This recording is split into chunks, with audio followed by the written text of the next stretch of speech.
Man akong balay guys. Man among balay guys. Kita na ninyo guys. Man siya atubangan guys diri na sa kuan guys, diri na sa gatubang nas karsada guys, ang karsada guys. Kana sa ako na upuhan guys, akong lula guys.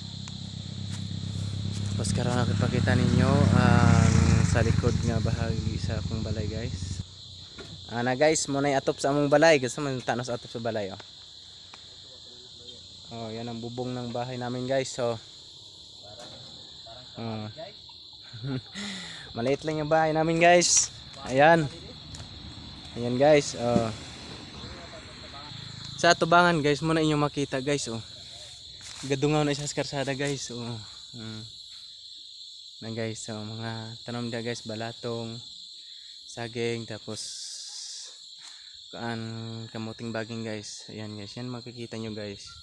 Yun ang bahay namin guys. So hanggang dito lang guys, makikita nyo yung bahay ko. So, hanggang dito lang ang video ito. Maraming salamat po para po ito sa inyo. Maraming salamat. Bye bye.